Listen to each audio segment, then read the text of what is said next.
Magandang araw po sa inyong lahat. Ngayong araw na ito ay panibagong kwento na naman ng pakikipagsapalaran at pakikipaglaban sa mga nilalang ng dilim ang ating mapapakinggan. Ito ay ang kwento ni Moymoy, isang batang ulila, ngunit inalagaan ng kanyang ninong Ray. Kakaibang bata si Moymoy. Hindi siya mahilig makihalubilo sa mga batang kasing edad niya. Mas gusto niya ang namamasyal sa gubat o sa ilog. Dahil sa hilig niya sa pamamasyal, ay binansagan siyang Moymoy Palaboy ng kanyang mga kababaryo. At dahil sa kanyang pagiging palaboy, isang araw ay nakasumpong siya ng isang mahiwagang bagay sa ilalim ng isang talon, ang kristal na mata ng diwata. Ngunit ano nga ba ang kapangyarihan ng mahiwagang kristal na ito? Bakit ito napunta kay Moymoy? At kaya ba niyang gamitin ang kapangyarihan ito laban sa mga aswang na naghahasik ng lagim at katatakutan sa kanilang baryo? Yan ang ating malalaman sa kwento ni Moymoy Palaboy at ang kristal na mata ng diwata.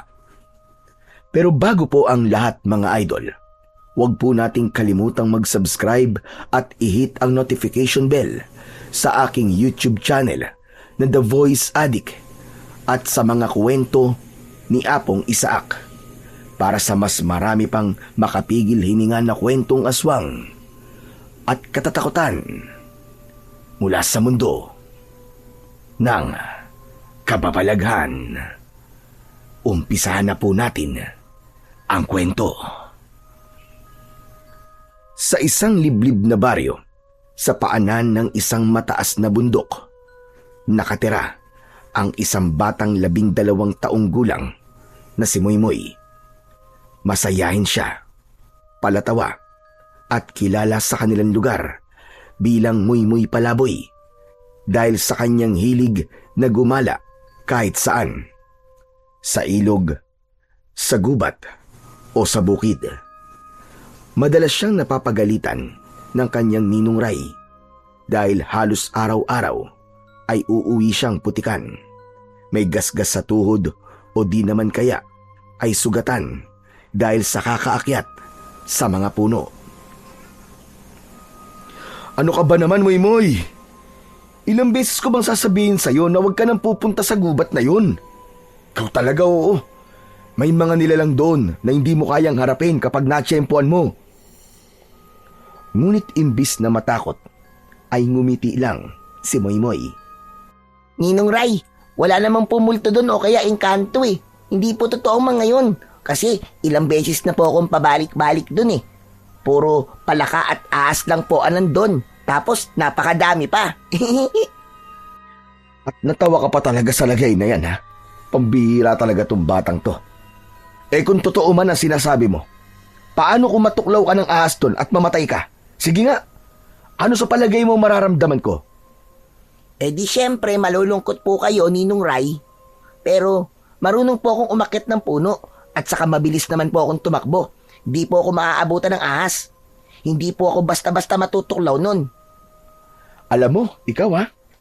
Sutil ka talagang bata ka. Ang galing mong mga tuwiran. Kanino ka ba nagmana ha? Sa inyo po, syempre. Eh kayo lang naman po ang kasama ko eh. Kaya sa inyo na lang po ako magmamana, Tito Ninong. Ay nako, Moymoy. Minsan hindi ko na alam kung matatawa ba ako sa mga sagot mo o maiinis. Pero seryoso to ha. Delikado yung palagi mong paggala kung saan-saan. Mas mabuti siguro kung dito ka na lang sa bahay. O kaya makipaglaro ka sa mga kasing edad mo. Eh ano naman pong gagawin ko dito sa bahay? Wala rin naman po akong kalaro sa labas. Kasi ayaw po nila sa akin. Ha? Ayaw nila sa'yo? Aba, bakit naman? Kasi daw, wala akong mga magulang. Putok daw po ako sa buho. Saka madami sila sinasabi sa akin eh. Tapos minsan, kung nakikinood ako sa TV nila, Pinagsasaraduan po ako ng bintana. Akala mo naman bago at maganda yung TV nila. Bulok naman. Palaging malabo tapos kinakalampag nila bago lumitaw yung tao. Ay, alam ko na kung bakit ayaw ka nilang kalaro. Bakit po? Kasi pilosopo ka. At saka mahirap nilang masakyan yung mga trip mo. Ikaw talaga, oo. Totoo lang naman po ang sinasabi ko Kaya nga mas gusto ko na lang po na mamasyal kaysa makipaglaro sa ibang bata. Kung ayaw mo makipaglaro, at least man lang sana, wag naman sa loob ng gubat. Bawal nga dun, di ba? Hindi ba't sinasabi din ng barangay na bawal ang mga bata na magpunta sa mga lugar na yon? Hala, bawal na? Oo, bawal. Matagal na. Pero Ninong, kung bawal naman po pala, bakit hindi na lang po nila putulin lahat ng puno o sirain yung lugar na yon para wala nang mapuntahan ng mga batang katulad ko? Ano? Pambira, Moy. Alam mo ba yung sinasabi mo? Hindi pwede yun.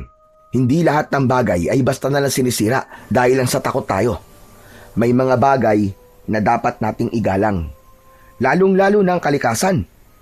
Alam ko naman po yun, Ninong Ray Nagbibiro lang naman po ako sa inyo. O ayan na naman. Yan ang isa sa problema mo. Lahat ginagawa mong biro. Pwede ba? Magseryoso ka naman kahit paminsan-minsan lang. Huwag mo nang hintayin na magalit ako sa'yo, ha? Tandaan mo to. Huwag na huwag ka nang pupunta sa gubat.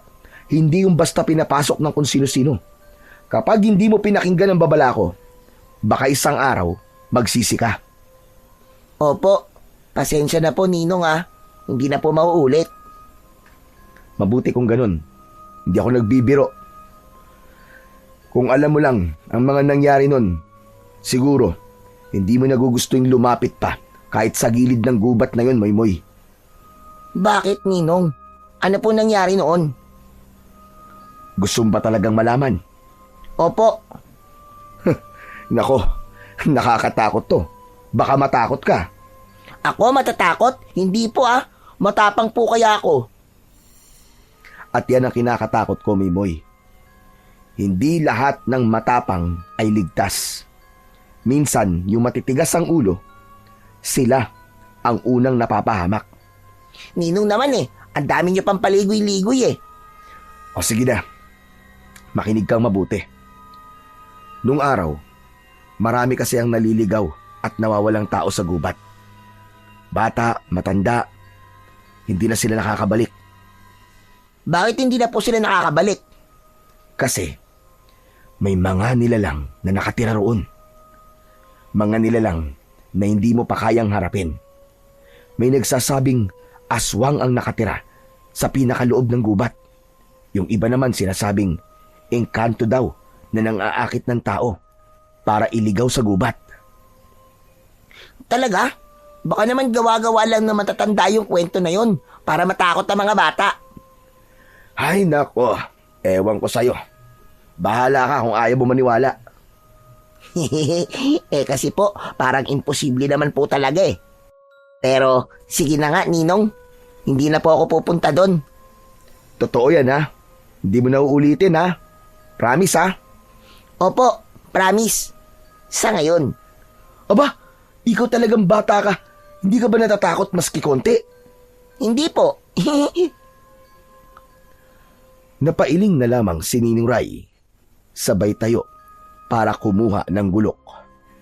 Sanay na siya sa katigasan ng ulo ng kanyang pamangkin.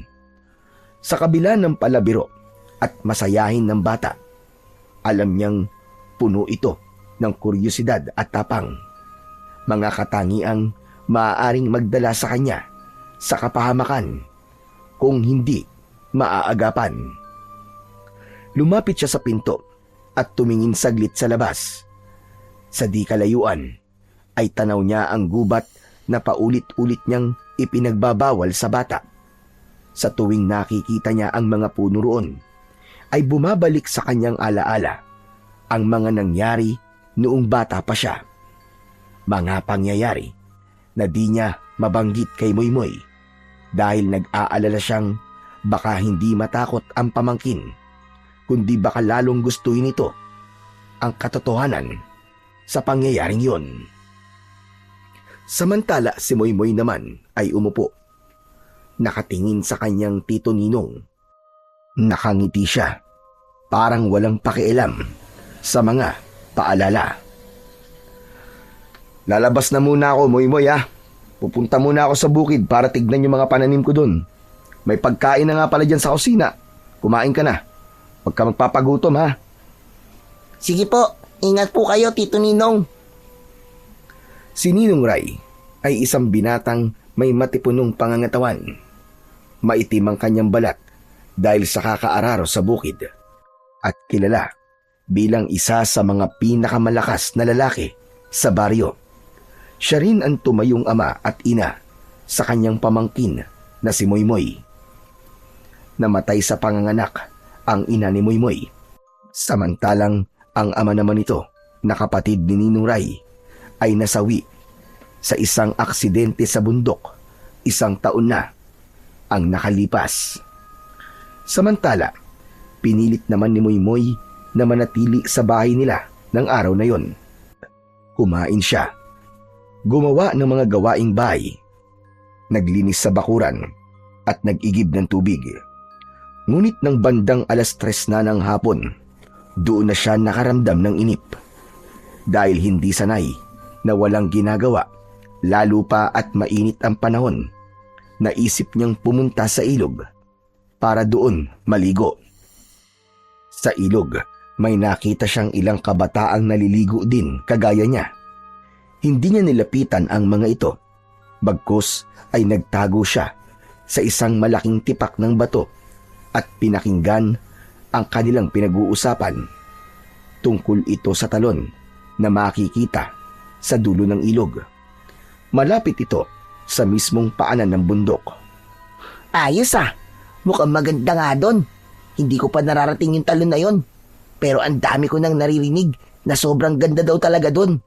Makapunta nga. Total, maaga pa naman eh. Umahon siya sa ilog at nagsimulang maglakad. Matagal niya nang naririnig ang mga kwento tungkol doon. May mga nagsasabing sagrado ang talon, tahanan ng mga diwata.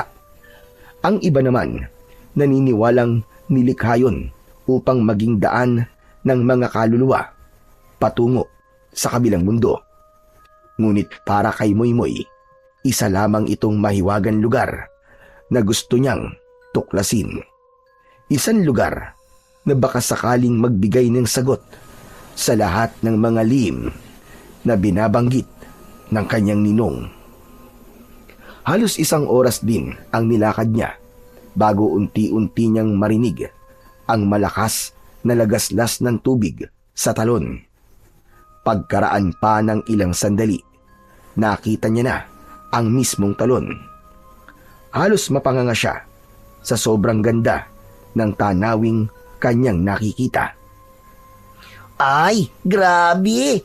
Ang ganda pala talaga dito! Isang mataas na talon ang nasa kanyang harapan. Bumabagsak ang tubig mula sa matataas na bato at nagiging usok at tila nagkakaroon pa ng mumunting baghari sa paligid ng talon. Lumapit siya sa gilid ng lawa. Hinubad ang kanyang tsinelas at marahang isinawsaw ang paa sa tubig. Ramdam niya ang lamig na dumampi sa kanyang balat. Unti-unti siyang lumusong hanggang sa ang tubig ay umabot na sa kanyang bewang. Habang lumalangoy, napansin niya ang isang bagay na kumikislap sa ilalim ng tubig, malapit mismo sa bagsakan ng talon. Nagtaka siya kung bakit aninag na aninag niya ito, gayong karaniwang malabo ang tubig sa bahaging yon, lalo na't napakalakas ng buhos na bumabagsak sa tubig. Hindi siya nakatiis. Sumisid siya. Kahit nahihirapan sa malamig at malakas na agos, ay hindi siya tumigil.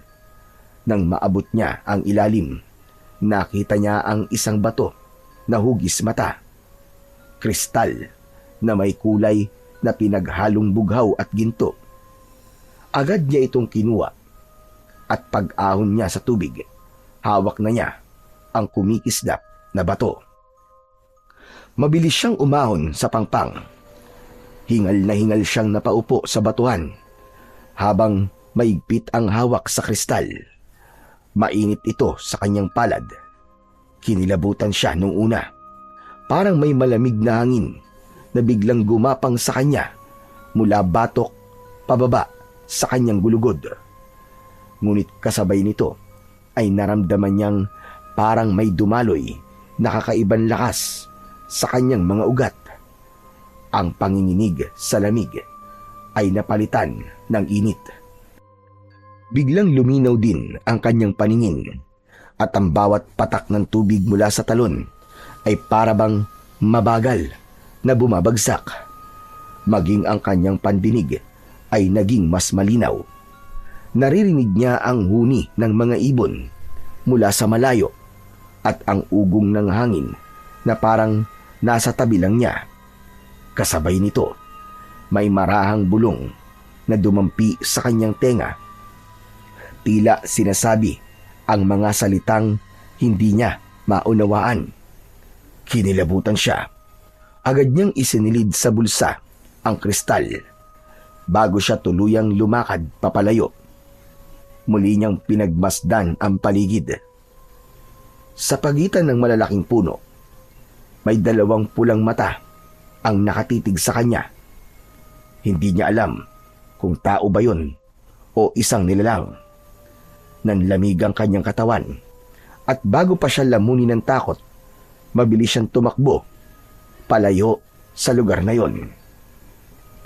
Pagdating niya sa bahay, ay nakita niyang nag-aabang sa may pinto ang kanyang ninong Ray.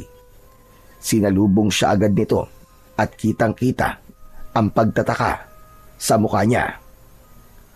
At saan ka na naman galing ha, magaling na bata? Bakit basang-basa ka? Sa ilog po, Ninong. Naligo lang po. Sigurado ka? Bakit parang kinakabahan ka? Saka nabubulol? Nagsisinungaling ka ba? Ay, hindi po. Napagod lang po ako lumangoy. Sige po, Ninong, magbibihis na po ako. Hindi na niya binanggit ang nangyari sa kanyang ninong dahil baka pagalitan siya nito ng sobra kapag nalaman nito ang kanyang ginawa. Pagdating ng gabi, tahimik na pumasok sa kanyang silid si Moymoy. Pagkahiga niya sa banig, dahan-dahan niyang inilabas ang kristal. Hindi siya makapaniwalang nakasumpong siya ng ganung bagay sa ilalim ng talon. Pinagmasdan niya ito ng matagal. Iniikot sa kanyang palad, pinapatama sa kaunting liwanag na pumapasok mula sa maliit na bintana. Pakiramdam niya ay may sariling buhay ang kristal. Bawat kislap nito ay parabang kinakausap siya.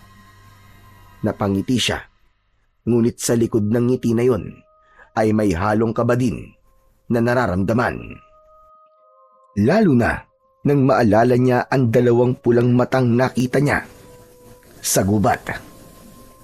Totoo kaya yun nakita ko kanina? Hindi kaya yun yung may-ari ng batong ito? Dahan-dahan niyang inilapit ang kristal sa kanyang muka. Mas malinaw niya na ngayong napapansin ang kakaibang hugis nito. Hindi lang basta kristal, kundi tila mata na may mga ugat na kumikislap sa loob. Bigla siyang kinilabutan. Hala, hindi kaya mata to ng engkanto? Natigilan siya nang makarinig ng sunod-sunod na katok sa pinto. Mabilis niyang itinago sa ilalim ng unan ang kristal. Moy! Sinong kausap mo dyan? Wala po. Sigurado ka? Narinig kita nagsasalita eh. Baka may kasama ka dyan ha? Wala po, Ninong, promise. Nagdarasal lang po ako. Ganun ba? O sige na. Matulog ka na. Huwag ka magpuyat. Opo, Ninong. Sige po, matutulog na po ako. Nang wala na ang ninong niya, ipinikit na niya ang kanyang mga mata at natulog. Ngunit hindi pa man siya matagal na nakakatulog, ay bigla siyang nanaginip. Isang nilalang ang nagpakita sa kanya. Isang babae, napakaganda. Mahaba ang buhok na kulay ginto ang bawat hibla. Ngunit higit na nakatawag pansin ang isang bagay. Nakapiring ng pulang tela ang isang mata ng diwata. Teka, sino ka? Bata, ako ay isang diwata. Ako ang may-ari ng bagay na kinuha mo sa talon. Hindi isang ordinaryong bato yan. Yan ay ang aking mata. Ninakaw sa akin ng mga nilalang mula sa kadiliman. At ngayon ay ikaw ang nakasumpong. Nanlaki ang mga mata ni Moymoy sa sinabi ng diwata. Ano po? Mata niyo po? Tsaka diwata po kayo? Teka, hindi ko po maintindihan.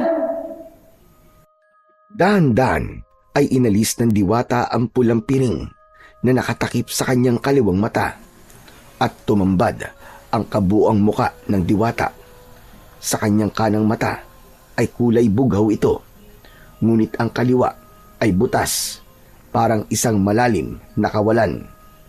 Nang titigan ito ni Moymoy, pakiramdam niya ay nahulog siya sa isang malalim na bangin. Huwag kang matakot, bata. Hindi ako isang kaaway. Ako si Luwalhati. Masaya akong natagpuan mo ang aking mata. Po, kaya po ba kayo nagpakita sa akin ay dahil gusto niyo na po itong kunin? Hindi, bata. Hindi pa ngayon ang oras para kunin ko ang aking mata. May kailangan ka pang gawin. May paparating na panganib. May mga nilalang ng dilim na mag-aasik ng kasamaan dito sa inyong baryo. Ang aking mata, magagamit mo yan para ipagtanggol ang lahat laban sa kanila. Teka, bakit po ako? Hindi naman po ako bayani. Bata lang po ako. Palaboy nga po ang tawag nila sa akin eh. Ngunit ikaw ang pinili ng kapalaran. Ikaw ang nakasumpong sa aking mata. Ikaw ang pinili at karapat-dapat na mag-ingat nito. Pero hindi ko po kaya. Ano po ba kasing nilalang yung sinasabi nyo? Mga aswang. Aswang? Kung ganun po totoo mga aswang? Totoo sila. Tulad ko. Tulad namin. Biglang nagsulputan ang iba't ibang klaseng nilalang na noon ay nababasa lang ni Moymoy sa mga kwento at alamat. Mula sa gilid ng diwata ay lumitaw ang isang kapre, matangkad at may hawak na nagbabagang tabako. Namumula ang mga mata nito, ngunit hindi nakakatakot ang kanyang mga titig.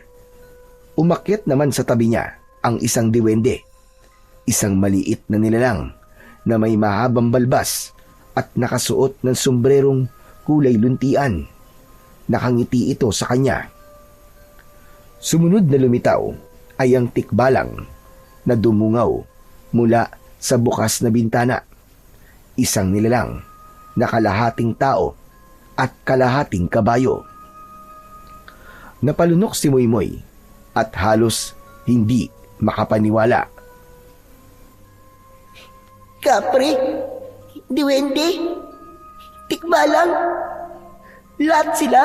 Totoo? Tama ka, bata. Totoo silang lahat. At alam mo bang matagal ka rin nilang sinusubaybayan? Kilala ka nila at palagi ka nilang iniingatan kapag nagpupunta ka sa loob ng gubat. Natutuwa sila sa iyo, Moymoy. Ala, ganun po ba? Hindi ko po alam na may nakabantay sa akin. Palagi, Moymoy. Ngunit, mahal na diwata, hindi ko po kaya makipaglaban sa mga aswang eh. Ibinabalik ko na po sa inyo ang inyong mga mata. Uulitin ko sa iyo. Hindi pa oras, Moymoy. Kailangan mong hawakan at gamitin yan para iligtas ang inyong baryo laban sa mga aswang. Pero, paano po ako lalaban? Hindi naman po ako malakas eh. Hindi mo kailangan maging malakas, Moy. Ang kapangyarihan ng mata ay sapat na. Ang kailangan mo lang ay maging buo ang loob mo. Kailangan mong tanggapin ang responsibilidad kahit nakakatakot at kahit mahirap. Napabalikwas si Moymoy mula sa higaan. Pawis na pawis at hingal na hingal. Agad niyang sinilip ang ilalim ng unan. Nandoon pa rin ang kristal. Tinignan niya ang kabuuan ng kanyang kwarto. Wala na ang diwata. Wala na ang ibang nilalang na kasama nito. Ang naiwan, ang bukas na bintana na alam niyang nakasarado bago siya mahiga at matulog. Hala, anong gagawin ko? Ano ba kasi itong napasok ko? Lagot na. Dahan-dahan siyang bumangon at lumapit sa bintana. Sinilip niya ang labas, pero tahimik ang bakuran. May mga nakita siyang mga alitaptap na pinapalibutan ang isang puno. Walang tao, walang kakaibang nilalang. Ngunit hindi maalis kay Moymoy ang pakiramdam na may nakatingin sa kanya mula sa dilim. Mabilis niyang isinara ang bintana at isinuksok ang kahoy na pangsara.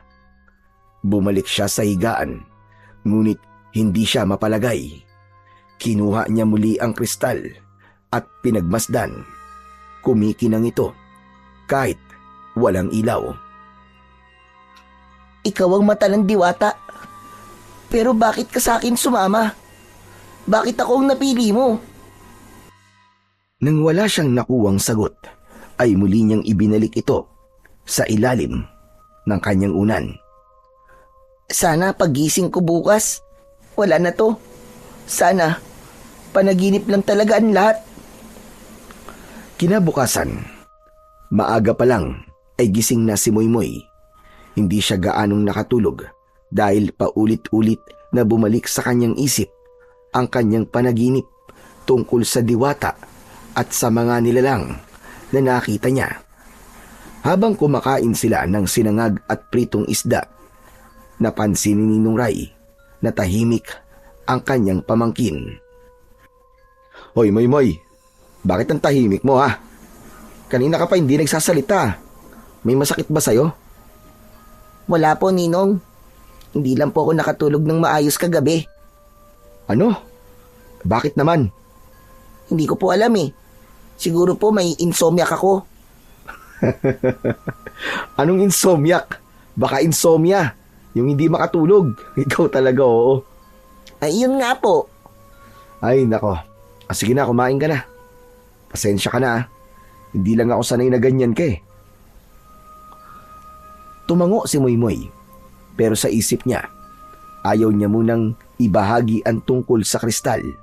Baka pagalitan siya ulit o kaya naman ay baka kunin ito sa kanya at itapon. Pagkatapos kumain, ay lumabas siya ng bahay para bumili ng sabon sa tindahan at sigarilyo ng kanyang ninong. Narinig niyo na ba? May nawawalang kambing si Mang Celso kagabi. Kawawa nga eh. Iyak ng iyak kagabi. Oo, at hindi lang yun. Nawala rin ang mga manok ni Aling Marta. Hinahanap nga nila eh. Mukhang nauuso na naman ang nakawan dito sa baryo natin ah. Kailangan may gawin na ang barangay dito. Kaya nga eh. Kailangan siguro na magbabantay at maglagay ng karpyo para naman kabahan yung mga lintik na magdanakaw na yan. Pero teka lang, sigurado ba tayong tao talaga ang nagnakaw sa mga hayop kagabi? Bakit Ismael? Sa palagay mo ba ay ano? Isipin mo ha, isang kambing at maraming manok. Mananakaw ba talaga yun ng ganong kadali lang? Lalo na yung mga manok, hindi ba't ang iingay nun? Ewan ko. Ano ba ang pinupunto mo? Hindi kaya hayop o aswang ang kumuha sa mga ito? Ay, naku naman, Ismael. Tigilan mo na nga yan.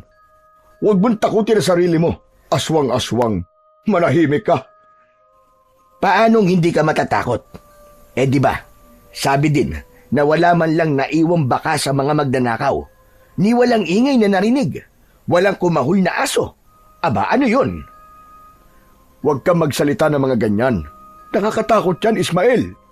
Baka magdulot yan ng gulo sa baryo natin. Alam mo naman ang mga tao dito. Madali silang maniwala sa mga sabi-sabi. Hayaan na natin ang barangay na magresolba nito. Sa bagay. Pero paano kung totoong hinala ko? Lagot tayo. Hindi tayo makakalaban sa mga ganun. Habang patuloy na nag-uusap ang dalawang matanda, tahimik na nakikinig si Moymoy. Ilang sandali pa ay namalayan ng dalawa ang paglapit ng kapitan ng baryo. May dala itong baston at nakasuot ng sombrero. Pinakinggan nito ang usapan ni Mang Lando at Mang Ismael. At pagkatapos ay bigla siyang sumingit sa usapan. Sinabi niya sa dalawa na gagawa siya ng aksyon para maresolba ang problemang nakawan. Sinabi niyang magpapatawag siya agad ng pulong sa barangay. Plano niyang magtalaga ng mga magbabantay upang hindi na maulit ang insidente. Para sa kapitan, ordinaryong nakawan lang ito at walang kinalaman sa sabi-sabing aswang. Samantala, si Moymoy ay tahimik na umalis nang makuha ang kanyang pinamili at bumalik na ng bahay.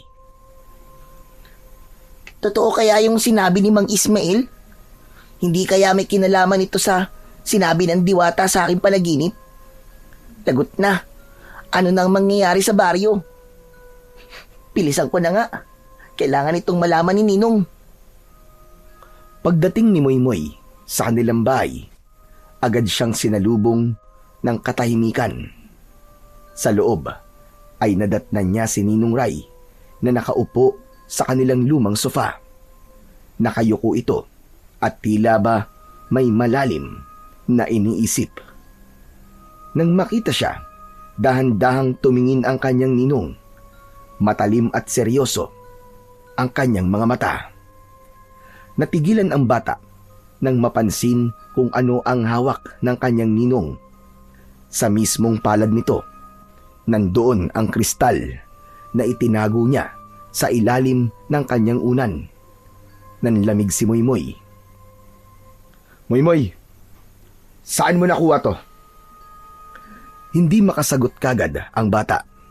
Alam niya kasi na sa oras na yun ay mabubuking na siya ng ninong niya na siya ay nagsinungaling. Naghihintay ng sagot ang kanyang ninong. Ano po kasi, nakita ko po yan sa ilog nung naligo ko. Nagandahan po ako kaya kinuha ko po. Magsabi ka sa akin ng totoo, Moymoy. Alam ko tungkol sa bagay na to. Po? Isang tanong pa, Moymoy. Saan mo nakuha ang mata ng diwata? Ninong, dun po sa may talon po. Halata ang pagkadismaya sa muka ng lalaki nang umamin na si Moymoy. Napagtanto nitong matigas pa rin talaga ang ulo nito at patuloy pa rin sa kanyang paggala maski palagi niya itong sinasabihan. Kasabay ng kanyang pag-amin ay ang sunod-sunod na pagbuntong hininga ni Ninong Ray. Kita ni Moymoy ang biglang pagbagsak ng balikat ng kanyang tito Ninong, pati ang pagkadismaya sa mukha nito. Mariin ang pagkakakuyom ng kamao nito. Halatang pinipigilan ang sariling inis at galit. Napagtanto nitong lumabag na naman ang bata sa bili nito. Paulit-ulit na pinagsasabihan na huwag gumala sa gubat, ngunit hindi ito nakikinig. Muli, napailing ang lalaki. Matigas talaga ang ulo mo, no? Ilang beses na kitang sinabihan na huwag ka nang lumapit sa gubat. Huwag kang lumayo dito sa baryo. Hindi mo alam ang panganib na nandoon. Napanganga si Moymoy. Gusto niyang mga tuwiran, pero pinigilan niya ang kanyang sarili. Alam niyang galit na ang kanyang ninong at hindi yun ang tamang oras para siya ay mamiloso po. Bakit mo to kinuha? Hindi mo alam kung anong sumpa ang kaakibat niyan. Hindi ko naman po basta kinuha yan eh. Ang sabi po sa akin ng diwata, ako daw po ang pinili. Ako daw po may karapatang mag-ingat ng bagay na to, lalo na't may paparating daw pong panganib. Ano? Diwata? Anong sinasabi mo? Yung diwata po, na nagmamay-ari po ng mata, kinausap niya po ako sa aking panaginip. Mukha naman pong hindi siya masama para bigyan niya po ako ng sumpa dahil po sa bagay na to. Hindi. Mabuti pa samahan mo ko. Ibabalik natin to dun sa may talon. Ninong, sabi po ng diwata hindi daw po pwede. Kasi may mga darating na aswang. Kung ibabalik natin to sa ilog, paano tayo lalaban sa mga aswang na yun? Hindi mo naiintindihan eh. Ang mata ng diwata, kapag hawak mo yan, para ka na rin nagbukas ng pinto para makita ang lahat ng nilalang, mapaliwanag man o dilim. At kapag nalaman ng mga nilalang ng kadiliman na ikaw ang may dala niyan, hindi ka nila titigilan. Susundan ka nila saan ka man magtago. At hindi lang ikaw ang mga nganib, pati na ang buong baryo. Kaya dapat nating isauli yan bago mahuli ang lahat. Tumayo ang lalaki. Hawak pa rin ang kristal. Naglalakad siya papunta sa pintuan. Ngunit bago pa man makalabas, hinawakan niya ang kamay ng kanyang ninong. Pinilit na bawiin ang kristal. Hindi, Ninong. Hindi ko po pwedeng ibalik yan. Baka ito lang po ang tanging paraan para mailigtas natin ang lahat. Kung wala po tayo nito, paano po natin lalabanan ng mga aswang? Hindi mo tungkulin ang lumaban, Moymoy. Bata ka pa. Hindi mo dapat pasan ng ganito kabigat na responsibilidad. Pero Ninong, kung hindi po ako, sino po? Paano kung walang ibang magtatanggol? Hindi ba mas lalo tayo mapapahamak kung wala itong kristal sa atin? O sige, kung ayaw mong ibalik yan, sige, wag nating ibalik. Pero kaya mo ba talaga? Paano kung maraming aswang ang biglang sumugod dito sa bahay? Kaya mo ba silang labanan? Kaya mo ba silang harapin ng mag-isa? Natahimik si Moymoy sa sinabi ng kanyang tito Ninong. Wala siyang maisagot. Alam niyang tama ang ninong niya. Wala siyang sapat na lakas para lumaban. Hinawakan ni Ninong Ray ang balikat ng kanyang pamangkin. Yumuko siya para tumapat ang kanyang muka sa mata ni Moymoy. Alam mo ba kung ano ang mga itsura nila, ha Moymoy? Alam mo ba? Opo, nabasa ko na po sila sa comics at napanood ko po sa TV. Nakita mo na pala eh. Isipin mo kung makakakita ka ng ganun. Kaya mo ba? Ganun ka na ba talaga katapang para harapin ang mga kampo ng kadiliman? Nanlaki ang mga mata ni Moymoy dahil sa matinding kaba. Nagpatuloy ang kanyang ninong. Mababa ang tinig. Pero alam mo bang, hindi naman sila katulad ng nasa kwento. Hindi sila basta may pakpak lang o matutulis ang mga ngipin. Yung mga yun, kapag nakita ka, wala silang ibang iisipin kundi ang kainin ka, ang patayin ka. Hahatiin ka nila at lalamunin ang laman mo. Hindi ka nila titigilan hanggat humihinga ka pa. Napakagat ng labi ang batang si Moymoy. Ramdam na ramdam niya ang malamig na pawis na tumutulo mula sa kanyang noo. Napakabata mo pa, Moymoy.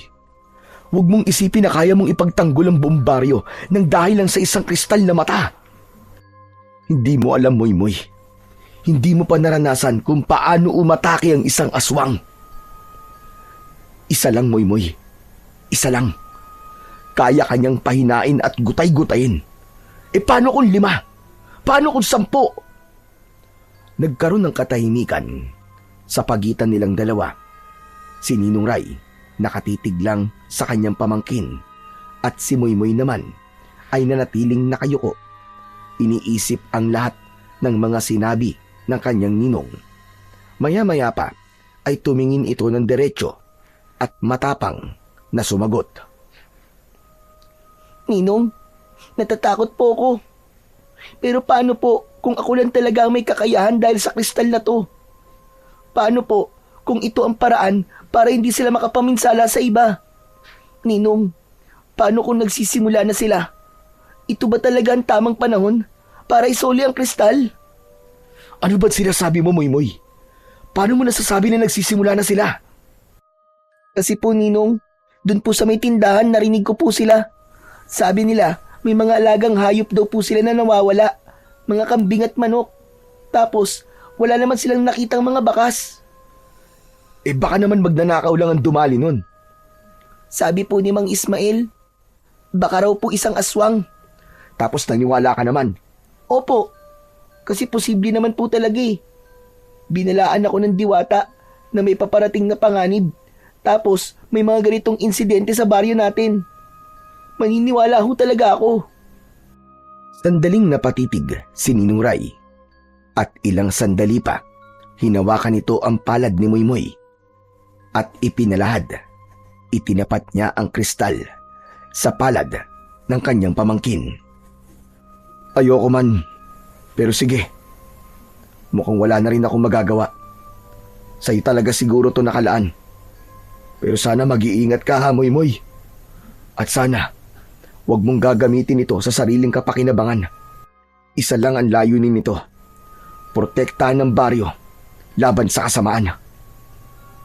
Dahan-dahan itong tinanggap ni Moymoy. Paglapat ng kristal sa kanyang mga kamay, muli niyang naramdaman ang kakaibang init na nagmumula dito. Humigpit ang hawak niya dito. Payag na po kayong gamitin ko to, Ninong. Oo, Moymoy. Pero hindi ibig sabihin yan ay pinapayagan na kitang makipaglaban kahit kanino. Tutulungan kita. Tulad ng sabi ko kanina, hindi mo obligasyon na ipagtanggol ang baryo. Lahat tayo ay merong obligasyon. Ang laban ay hindi lang para sa'yo. Ito ay laban ng lahat. Tahimik na nakinig si Moymoy habang hawak ang kristal. Maya-maya pa ay tumayo si Ninong Ray. Isinuot nito ang kanyang sombrero at kinuha ang gamit na pangbukid na nakasandal sa gilid ng pintuan. Bago umalis, ay tumingin pa ito kay Moymoy. Dito ka lang sa bahay ah. Huwag ka nang gumala kung saan-saan. Opo, Ninong. Umalis na ang lalaki. Naiwang mag-isa si Moymoy. Mabilis na lumipas ang maghapon. Sa unang pagkakataon ay hindi lumabas si Moymoy. Nanatili siya sa loob ng bahay.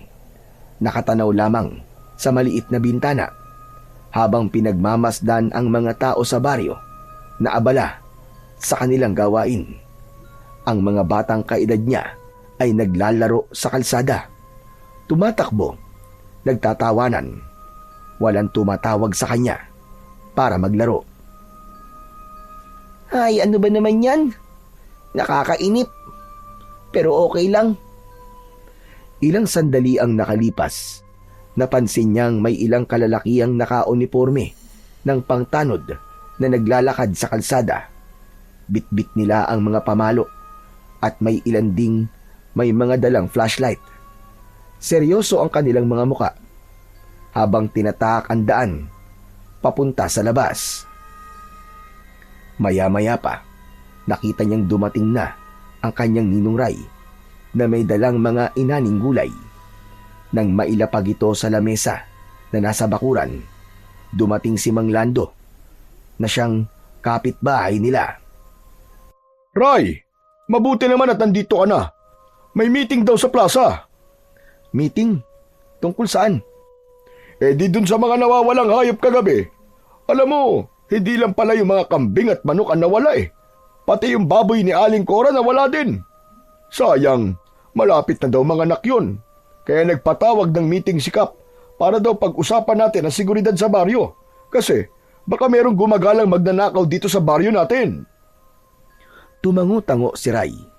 Sabay sinipat ang mga tanod na patuloy pang naglalakad papunta sa direksyon ng plaza. Ganun ba? O sige, magbibihis lang ako, Mang Lando. Tapos susunod na rin ako doon. O sige, Ray. Kailangan din kasi talaga nating marinig kung ano ang plano ng barangay.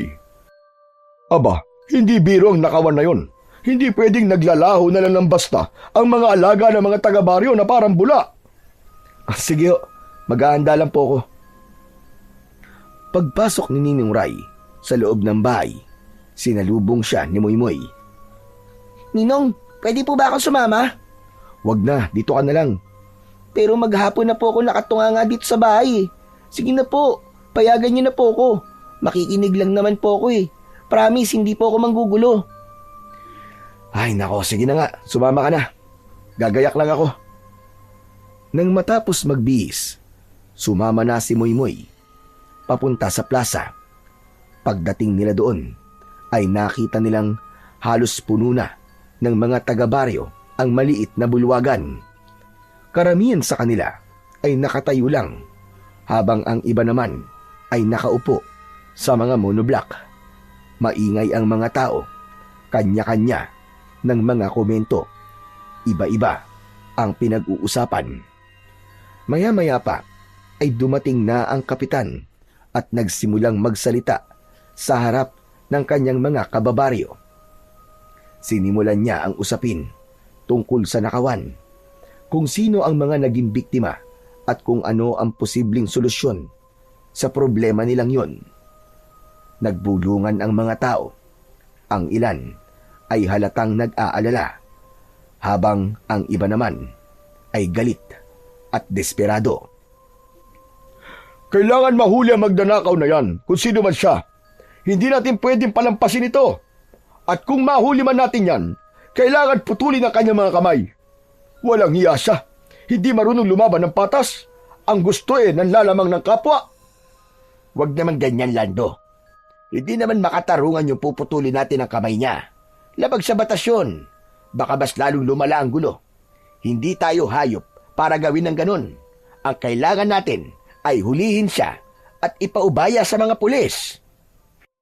Nagkatinginan ang mga tao. May ilan na pumayag sa sinabi ni Mang Ismael, ngunit meron ding mga sumang-ayon kay Mang Lando. Nagsimula na namang umugong ang ingay sa bulwagan. Kanya-kanya sila ng opinyon. May isang tatay na nagsalita mula sa dulo ng bulwagan at sumang-ayon kay Mang Lando. Ayon sa kanya, kung hindi sila magpaparusa ng masakit, hindi matatakot ang mga magnanakaw at uulit-ulitin lang ang kanilang gawain. Pero agad itong tinutulan ng isa pang matanda na nagsabing hindi dapat dumaan sa dahas ang baryo. Habang patuloy ang pagtatalo, nanatili lang sa gilid si Moymoy, nakikinig at nakatitig sa mga nagsasalita. Nararamdaman niyang tumitindi ang tensyon sa bulwagan. Ang ilan ay galit, ang iba na may takot, at meron ding ayaw na makisali. Sa bandang unahan, muling nagsalita ang kapitan upang pakalmahin ang lahat. Ipinaliwanag niya na ang layunin ng pulong ay hindi para mag-away-away sila, kundi para magtulungan at magkaisa. Binigyang diin niyang kailangan nilang magbantay at magtulungan upang maiwasan ang susunod pang pagkawala ng mga alaga.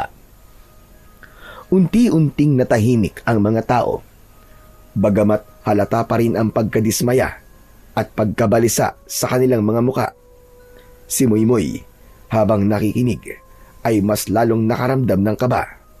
Sa kanyang isip, naalala niya ang babala ng diwata. Ang pagkawala ng mga hayop ay baka hindi lang gawa ng magnanakaw, kundi ng mas malalang nilalang. Nagpatuloy ang kapitan sa pagpapaliwanag ng mga plano. Iminungkahi niyang magtulungan ang bawat pamilya, mag-ambag ng ilaw o kahit simpleng tansan na may pisi para magsilbing alarm kapag may gumagalaw sa bakuran. Sa tabi, may ilan na pumayag at nagbigay ng kanilang suwestyon.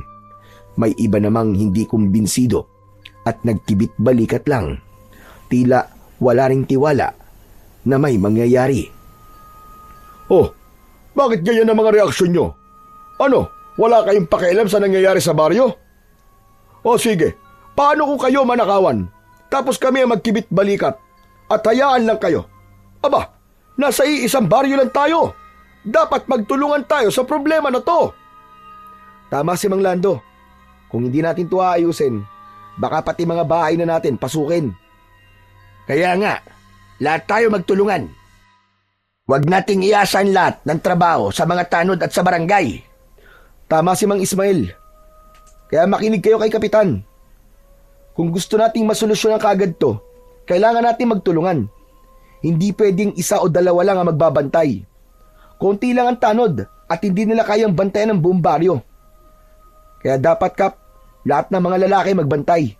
Magkaroon tayo ng schedule, palitan sa pagbabantay sa gabi. May ilang napailing at hindi sang-ayon sa sinabi ni Ray. Karamihan sa kanila ay sinabing may mga anak sila na kailangan bantayan, lalo na sa gabi. Ang iba naman ay may trabaho tuwing umaga, kaya hindi pwedeng magpuyat. Kanya-kanya na ng dahilan ang mga ayaw makiisa. Pwede naman pong hatiin eh. Bawat kanto po ng baryo may tig-2 lang. Hindi naman din kailangan lahat magdamag. Pwede naman pong palit-palitan kada oras para hindi po mabigat. Napatingin ang mga tao sa kanya. Tahimik sandali. Tila nagulat ang lahat na sumali sa usapan ang isang bata. Pero napatango si Kapitan. Napangiti si Mang Lando. Alam nilang may punto ang bata. Kita nyo na, mabuti pa ang bata marunong mag-isip. Nagpatuloy ang diskusyon hanggang sa huli ay nagbotohan kung sang-ayon ba ang mas nakakarami sa plano. Isa-isang nagtaas ng kamay ang mga lalaki bilang tanda ng kanilang pagpayag. Ang mga kababaihan naman ay nagsabing handa silang maghanda ng kape o pagkain para sa mga nakatoka. Sa huli, nagkasunduan lahat na magsisimula ang pagbabantay sa bawat kanto ng baryo. May nakatalagang grupo bawat gabi kasama ng tanod para masiguro ang kaligtasan ng buong baryo. Tahimik na ngumiti si Moymoy. Kahit bata pa siya, nakadama siya ng tuwa dahil sa simpleng suwestyon niya, nakatulong siya sa kanilang komunidad. Pagkatapos ng pulong ay nagsiuwian na ang mga tao. Kasama sa unang batch ng mga magbabantay ang kanyang ninong Ray. Pagka-uwi nila ni Moymoy ay agad na naghanda siya. Kumuha siya ng flashlight at isang maliit na bag na may lamang tubig at ilang biskwit. Nang sumapit na ang gabi ay kinausap niya muna at binilinan ang pamangkin. Dito ka lang sa bahay ha. Isarado mo mabuti ang mga pinto't bintana. Huwag na huwag kang lalabas kahit anong mangyari. Huwag ka ring magbubukas ng pinto kahit na ang kumakatok ay kilala mo pa. Tandaan mo yan, Moymoy ha? Opo, Ninong. Nang umalis na si Ninong Ray, agad na isinara ni Moymoy ang pintuan at agad niya tong tinalian. Sinigurado niyang walang kahit na ano na nakabukas. Pagkatapos, saka siya pumasok sa kanyang silid. Inilagay niya sa ilalim ng kanyang unan ang kristal at saka nahiga. Samantala, sa labas naman ay seryosong nakaupo ang dalawa, si Mang Lando at Ninong Ray. Nasa kanto sila malapit sa isang puno ng akasya. Madilim ang paligid. Tanging ilaw lang ng malamlam na poste ang nagbibigay ng liwanag sa kanilang pwesto. Hanggang sa nagbukas ng usapan si Mang Lando. Paano kapag tayo nakahuli sa magnanakaw? Anong gagawin natin? Alam mo, para sa akin, dapat turuan talaga siya ng leksyon eh. Hindi pwedeng palampasin ang pamimerwisyo niya. Kung ako lang ang masusunod, bubugbugin natin yon para matakot. Tama-tama. Maganda at ikaw ang nakapartner ko. Alam ko naman ang reputasyon mo dito sa baryo. Ngayon mo patunayan ang sinasabi nilang ikaw ang pinakamalakas dito sa baryo. Mang Lando naman, sino po ba nagsabi sa inyo niyan na ako ang pinakamalakas? Hindi naman totoo yun eh. Sabi-sabi lang yun. Saka maski ako ang pinakamalakas, hindi ko gagawin ang sinasabi nyo. Naniniwala ako na hindi dapat daanin sa dasto. Kung magnanakaw man siya, dapat sundin natin ang proseso. Hindi natin trabaho ang manakit. Sus, duwag ka naman pala eh. Hindi ako duwag man, Lando. Para sa akin kasi, mahalaga na pairalin ang tama. Kapag nagkamali tayo ng desisyon, tayo ang mananagot. Hindi na nagsalita pa si Mang Lando. Nanahimik silang dalawa at nagpatuloy sa pagbabantay. Paminsan-minsan ay dumadaan sa harap nila ang mga rumurundang tanod. Samantala, sa bahay ay nakatulog na si Moymoy. Mahimbing na ito, ngunit maya-maya pa ay bigla siyang nagising nang makarinig ng kakaibang yabag mula sa bakuran. Dahan-dahan siyang bumangon at pinakiramdaman ang paligid. Malinaw sa kanya na hindi yun ordinaryong mga yabag at hindi din galing sa tao. Ano kaya yun? Maya-maya ay napagtanto niyang ang tunog ay kawig ng yabag ng kabayo. Mas lalo siyang kinabahan nang maramdaman niyang tila nasa mismong harap ng kanyang bintana ang nilalang. Kinuha niya ang kristal at mahigpit niya tong hinawakan. Lumapit siya sa bintana, ngunit biglang natigilan nang makita ang paggalaw ng bintana. Napaatras siya at sisigaw na sana, pero natigilan siya nang makita kung sino ang naroon. Isang tikbalang, sinabi nito sa kanya na ipinatatawag siya ng diwata sa talon. Ngayon na? Hindi ba pwedeng bukas na lang? Magagalit kasi ang ninong ko kapag nalaman niyang sinuway ko na naman siya eh. Umiling ang tikbalang at sinabing wala na silang ibang oras. Kailangan nilang pumunta sa talon dahil yun ang utos ng diwata.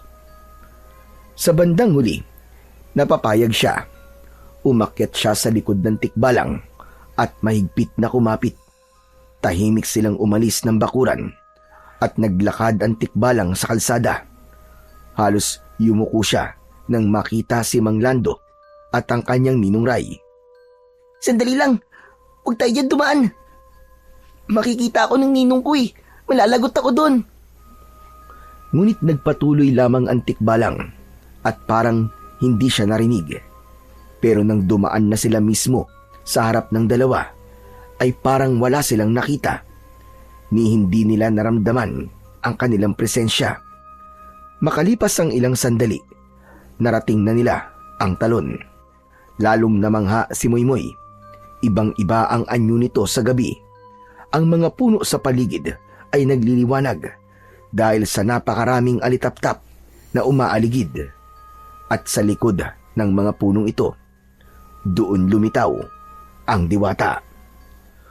Oras na para magsanay ka. Malapit na ang laban.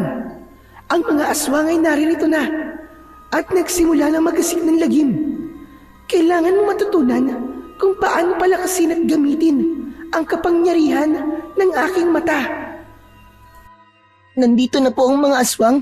Kung ganun, sila nga po ang dahilan ng mga pagkawala ng hayop dito sa lugar namin. Tama ka. Sila nga ang may gawa nun. Totoo po ba ang sinasabi nyo? Hindi ka ba naniniwala sa akin? Kasi po... Nang hindi makasagot si Moymoy, ay biglang tila nahulog siya sa isang napakalalim na butas. Naramdaman niya ang biglaang paghila sa kanyang katawan pababa. Umikot ang kanyang paningin. Halos mahilo siya sa bilis ng pagbabago ng paligid. Hanggang sa isang kisap mata lang, nag-iba ang lahat. Nasa loob na sila ng madilim na gubat. Agad niyang naamoy ang mabahong amoy na parabang amoy ng nabubulok na karne. Mula sa hindi kalayuan ay narinig niya ang malinaw at kakaibang tunog ng pagnasab at malalim na pag-ungol. Dahan-dahan siyang tumingin sa direksyon ng ingay at nanlaki ang kanyang mga mata sa kanyang nasaksihan. Diyos ko po! Mga aswang! Ang dami nila!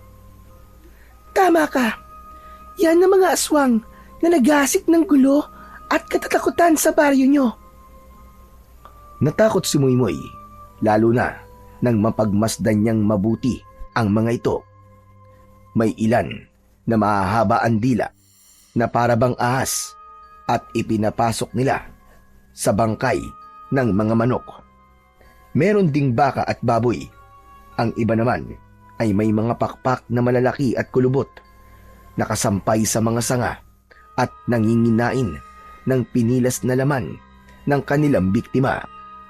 Ang ilan ay baluktot ang katawan, mahaba ang kamay na may matutulis na kuko, mapupula ang kanilang mga mata.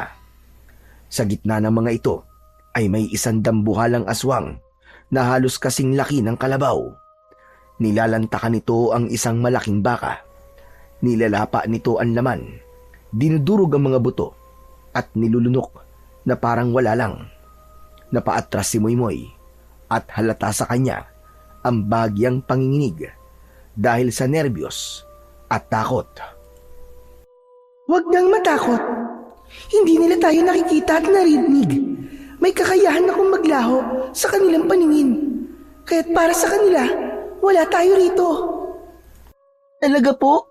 Siguro kaya hindi ako nakita nila Ninong kanina kasi may kapangyarihan din taga-Bulagan Tikbalang. Oo naman. Meron din siya. At ikaw, kaya mo din. Ngayong nasa iyong aking kristal na mata, lahat ng kapangyarihang meron ako ay magiging kapangyarihan mo din. Kaya mong gawin ito. Kaya mong maglaho sa paningin ng sinuman. Wow! Ang galing nun kung sakali! Kaya nga dapat mong matutunan kung paano gamitin ng tama ang kristal. Napakurap si Moymoy. Hindi siya makapaniwala sa narinig. Nilingon niya ang mga halimaw na patuloy sa kanilang paglamon at muling bumaling sa diwata. Sige po, turuan niyo po ako kung paano gamitin ng tama ito. Mabuti naman. Pero itong tatandaan mo, ang laban na iyong kakaharapin ay hindi isang laro. Ang bawat pagkakamali mo, maaari mong ikapahamak at ng inyong baryo. Tahimik na tumango ang bata. Muli, kumpas ang diwata at sa isang iglap, muling naramdaman ng bata ang biglang tila pagbulusok pa ibaba. Nahilo siya at sa sandaling imulat niya ang kanyang mga mata. Naroon na sila ulit sa tabi ng talon. Nakita niyang naroon ang mga kasama nilang Tikbalang at Kapre. Ngayong handa ka na, bata. Simulan niyo na ang pagsasanay. Lumapit ang Tikbalang at ang Kapre. Sila ang nakatakdang magsanay kay Moymoy. Ngunit bago sila magsimula, may inabot sa kanya ang Tikbalang. Isa itong kwintas na yari sa baging. May maliit itong sisidlan sa gitna. Sige, kunin mo ang kwintas na ibinigay niya. Ilagay mo dyan ng kristal. Sige po. Dahan-dahan itong ginawa ni Moymoy at sa sandaling lumapat ang kristal sa sisidlan, agad itong nagningning ng matindi. Ang liwanag nito ay halos bumalot sa kanyang katawan. Sa harap niya, may hugis na unti-unting nabuo at nang mawala ang liwanag, isang sibat ang naiwan. Kumikinang ito na kulay ginto. Halos kasing taas niya ito at sa dulo ay may matulis na talim. Nanlaki ang mga mata ng bata. Dahan-dahan niyang inilapit ang kanyang mga kamay. Sa sandaling mahawakan niya ang sibat, muli itong nagliwanag at nagbigay ng banayad na kuryente sa kanyang katawan. Tanda na tinatanggap siya ng kapangyarihan nito. Akin po ba ito? Oo, yan ang sandata na ibinigay sa iyo ng kapangyarihan ng aking mata. Isa itong tanda na buong buo ka ng tinatanggap ng kristal. Kayo na ngayon ay iisa. At ang armas na yan, hindi basta ordinaryong sibat. Kayang pumuksa niyan ng sangkaterbang aswang. Paano po ito gamitin? Kaya ka narito, Moy-Moy. Malalaman mo kung paano yan gamitin sa tulong nila. Sila ang gagabay sa'yo. Ganun po ba? Sige po, umpisa na po natin. Mabuti. Sige, simulan niyo na ang pagsasanay. Mula sa likuran ng diwata ay lumapit na ang kapre. Hawak ang isang malaking kahoy. Tumayo ito sa tabi ni Moy-Moy at tumingin sa kanya. Samantalang ang tikbalang ay dumistansya muna at tumayo sa di kalayuan. Itinuro sa kanya ng kapre kung paano hawakan ang sibat, kung saan dapat ipwesto ang kamay at kung paano ito igalaw upang maging balanse. Habang hawak ni Moy-Moy ang sibat, dahan-dahan niyang sinunod ang bawat utos ng kapre. Mabigat ito sa una, ngunit habang tumatagal ay tila gumagaan, para bang kusa itong umaayon sa kanyang katawan. Tinapik siya ng kapre sa balikat at ngumiti. Salamat po, Mamang Kapre. Ang galing niyo po palang magturo. Nang matapos ang pagsasanay nilang dalawa, ay lumapit naman ang tikbalang sa kanya. Susubukan naman niya ang lakas at pokus ni Moy-Moy. Tinuruan siya kung paano bumato. Napakagat ng labi si Moy-Moy sa kaba. Tinignan niya ang isang malaking puno sa unahan. Mahigpit na hinawakan ng sibat at buong lakas na inihagis. Lumipad ito ng mabilis papunta sa puno at malakas na bumaon sa katawan nito. Inutusan siya ng tikbalang na tawagin ng kanyang sibat. Hindi niya maintindihan ang ibig sabihin ng tikbalang. Dahil nang humakbang siya para kunin ito, ay hinarang siya nito. Ang ibig sabihin ng tikbalang ay kunin mo ito sa pamamagitan ng iyong isip. Subukan mong kausapin ng iyong sibat. Utusan mo itong bumalik sa iyo. Yan ay hindi na lang basta bakal o ginto. Ito'y kabahagi na ng iyong katawan. Karinig noon ay pumikit ang bata at sa isip niya ay hiniling niyang bumalik ang sibat. Ilang saglit pa, bigla itong kumislap at naglaho sa puno. Sabay biglang lumitaw muli sa kanyang kamay. Namilog ang mata ni Moy-Moy. Totoo nga. Hala, grabe. Ang galing. Natawa ang kapre at tumango ang tikbalang. Mabuti, Moy-Moy. Madali mong natututunan ang mga bagay na dapat mong matutunan. Alam mo na ngayon kung ano ang iyong kapangyarihan. Basta maging matapang ka lang, maging matalino at patatagin mo ang iyong puso para manalo ka sa anumang laban na kakaharapin mo. Magtiwala ka sa sarili mong kakayahan. Salamat po, mahal na diwatang luwalhati. Utang ko po ang lahat ng ito sa inyo. Asahan po ninyo na hindi nagkamali ang kristal sa akin. Gagawin ko po ang lahat para ipagtanggol po ang aming baryo laban sa mga aswang. Pagkatapos ng kanilang pagsasanay, binasbasan siya ng diwata. At sa pagkakataong yun, naramdaman ni Moy-Moy na tila nagbago ang kanyang buong pagkatao. Pakiramdam niya ay isa na siyang mandirigma na may tapang at lakas. Makalipas ang ilang sandali, pinayagan na siyang umuwi ng diwata. Nagpaalam na siya sa kanyang mga kasama. Inihatid siya ng tikbalang hanggang sa bukana ng gubat. At mula doon ay hindi na ito lumabas ng gubat, lalo na at malapit nang sumikat ang araw. Sinabi nitong hindi na siya nito maaaring samahan hanggang sa kanilang bahay. Kaya't naglakad na lang siyang mag-isa, dala-dala ang kanyang sibat na pinagkaloob sa kanya ng mata ng diwata. Habang naglalakad, ramdam niya ang kaba. Iniisip niya kung paano niya ipaliliwanag sa kanyang ninong ang pagkawala niya kagabi. Sigurado siyang iisipin na naman ng ninong niya na sinuway na naman niya ang bili nito. Kaya't nang makarating siya sa kanilang bahay, inihanda na niya ang sarili sa galit at sermon ng kanyang ninong.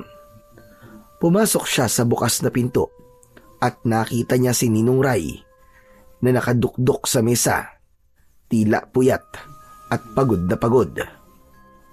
Ninong? Biglang napaangat ang ulo ng lalaki nang marinig ang kanyang boses. Napatitig ito sa kanya na parabang nakakita ito ng multo. Gulat na gulat ito at tila hindi makapaniwala. Moymoy! Moymoy, ikaw ba yan? Totoo ka ba? Po? Opo, ako to.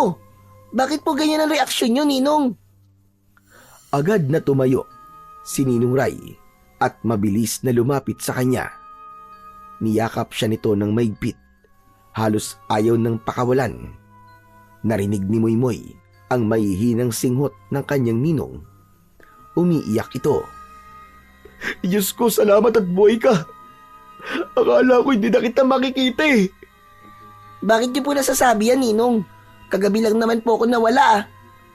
Kagabi lang? Ano ka, Moymoy? 5 araw ka na nawawala. Halos buong baryo naghahanap sa'yo. Ano po? Imposible yun. Isang gabi lang po, promise. Hindi. 5 araw na, Moymoy. At sa mga araw na yon, halos mabaliw ako sa pag-aalala. Akala ko kinuha ka na rin ng mga aswang, gaya ng iba pang nawawala. Saan ka ba kasi nanggaling, ha? Sinundo po kasi ako ng tikbalang tapos pumunta po kami sa talon. Nagsanay po kami kung paano gamitin ang kristal na mata ng diwata. Talaga? Kaya pala, kung ganun, ay dinala ka nila sa mundo nila. Kaya ang akala mo ay isang gabi ka lang na nawala. Pero ang totoo, iba ang oras sa mundo nila kesa dito sa atin. Ang isang gabi mo doon, inabot na ng 5 araw dito. Kaya grabe, malala ang pag-aalala ko sa'yo, Moymoy. Teka, ano ba yung hawak mo? Ibinigay ni Moymoy sa kanyang ninong ang sibat at nang mahawakan ito ni Ray, napatitig siya sa sibat. Namutla at saka muling napaluwa. Nakita kasi niya ang isang kakaibang tanda sa sibat. Isa yung marka o tanda ng diwata. Ninong, ang sibat po na ito, lumitaw po mula sa liwanag ng mata. Ang sabi po ng diwatang liwalhati, akin na raw po talaga to. Magagamit ko daw po to sa pagpuksa sa mga aswang. Oo, Moymoy. Totoong magagamit mo nga ang sibat na to laban sa mga aswang. Pero Moymoy, sinuway mo ko. Hindi ka na naman nagpaalam sa akin eh. Alam mo bang halos mabaliw ako sa pag-aalala? Pasensya na po, Ninong. Hindi na po talaga mauulit. Hindi naman masama kung maulit pa. Basta siguraduhin mo lang na magpapaalam ka muna bago ka umalis. Naiintindihan mo? Talaga po, Ninong? Pinapayagan niyo na po ako? Oo, pero tulad ng sinabi ko sa'yo, ipaalam mo naman sa akin lahat ng kilos mo. Maliwanag ba? Opo, Ninong. Maliwanag na maliwanag po. Pagkatapos noon ay umupo silang dalawa sa upuan sa sala at doon ipinagpatuloy ang kanilang usapan. Isinalaysay ni Ninong Ray ang mga nangyari sa baryo sa loob ng 5 araw. Maraming alagang hayop ang bigla na lamang nawala at kahit may mga bantay, wala pa ring nakikita. Hanggang sa isang gabi, may nakasaksi mismo at napatunayan nila na hindi naman magnanakaw na tao ang may gawa, kundi mga aswang. Hindi lang isang aswang ang namimeste sa kanilang mga alaga, kundi maraming aswang. Mabilis ang kilos, halos hindi makita ng mga mata. At hindi lang mga hayop ang nawawala. May 2 kabataan na rin ang dinukot at hindi na muling natagpuan. Habang ikinikwento ito ng kanyang ninong, ramdam na ramdam ni Moymoy ang panginginig ng kanyang kamay dahil sa galit. Kaya nga talagang nag-alala ako sa iyo eh. Akala ko'y dinukot ka na at kinain ng mga lintik na aswang na yun. Nako, baka kung sakali baka hindi ako patahimikin ng kaluluwa ng tatay mo. Nangako pa naman ako sa puntod niya na aalagaan kita at iingatan. Tapos, magiging pagkain ka lang pala ng aswang. Patawad po talaga, Ninong. Ayos na yun. Asya nga pala, kailangan nating gumawa ng paraan kung paano mapupuksa ang mga demonyong yun. Ngayon pa, hindi natin pwedeng pabayaan ng baryo. Kung hindi tayo kikilos, baka mas marami pa silang madukot at mapatay. Di lalaban tayo, Ninong. Hindi tayo papasindak sa kanila. Tama ka, Moymoy. Kung laban ang kailangan, lalaban tayo. Sasamahan kita. Dalawa tayong haharap sa kanila. Opo, Ninong. Magkasama po tayong lalaban. Biglang tumayo ang kanyang ninong at dumiretso sa silid nito. Tahimik lang na nakasunod ang mga mata ni Moymoy. Ilang sandali pa, lumabas ito na may dala. Hawak nito ang isang sibat na kaparehong-kapareho ng sa kanya. Ang katawan ng sibat ay kulay ginto rin. Hala, paano po kayo nagkaroon ng ganyan, Ninong? Parang kaparehas na kaparehas po ng hawak ko Ngumiti si Ninong Ray at isinabit ang sibat para mahawakan ng kanyang pamangkin. Akala mo, ikaw lang ang meron yan, ha? Ang sibat na yan ay galing din sa liwanag ng kristal na mata. Ninong, paano po kayo nagkaroon ng ganyan? Parang kaparehas na kaparehas po ng hawak ko. Ngumiti si Ninong Ray at iniabot ang sibat para mahawakan ng kanyang pamangkin. Hindi ko po maintindihan. Nung kasing edad mo ko, hinawakan at iningatan ko din ang kristal na yan. At lahat ng nararanasan mo ngayon, maging pagsasanay, ay naranasan ko din noon. Talaga po? Oo, Moymoy. Pinili din ako noon para maging tagapagligtas ng baryo laban sa mga aswang. Hala, ang galing naman. Parehas po pala tayo. Hindi lang tayo ang minsang humawak sa kristal na mata, Moymoy. Una itong iningatan at pinanghawakan ng lolo ko noon. Isa siyang mahusay at kilalang albularyo sa buong bayan. Pasensya ka na, Moymoy, ha? Kung hindi ito na ikwento ng tatay mo. Pero ang totoo, ang lahi natin ay galing sa angkan ng matatapang at magagaling na albularyo. Talaga po, Ninong? Pero kung sa atin nga po pala noon ng kristal, bakit ko pa to nakita sa ilalim ng talon? Noon kasi, Moymoy, naharap din sa panganib ang buong baryo. Malupit at madugo ang laban nun. Kasama ako ni Lolo na nakipaglaban. At nang matapos namin ni Lolo ang gulo, sinabi niya na pinakamainam ay isaoli ang kristal sa tunay nitong tagapangalaga, kay Diwata Luwalhati. Ganun po ba? Oo. Alam mo kasi, paulit-ulit lang ang ikot ng kasaysayan ng kristal na mata. Kung ano ang naranasan mo ngayon, halos ganun din na nangyari sa akin at sa lolo ko. Kapag may dumarating na kaguluhan o panganib, laging may isang tao mula sa ating angkan ang nakakatagpo sa kristal at napipiling humawak nito. Kaya masasabi na rin na parang ipinapamana ito. Paano po nangyari yun? Bakit sa lahi natin? Bakit hindi po sa iba? Ayon sa kwento ng lolo ko noon, ang kristal na mata ng Diwata ay ninakaw ng mga aswang mula sa Diwata. Ginamit nila to para palakasin ang kanilang lahi. Pero isang gabi, ninakaw ito ng ninuno natin na yun at ibinalik daw sa Diwata. Sa tuwa naman ng Diwata, nangako ito na walang magmamay-ari ng kristal na mata kundi ang ninuno natin at maaari itong ipasa sa bawat dadaang henerasyon. Ibibigay ito sa karapat-dapat na magmana.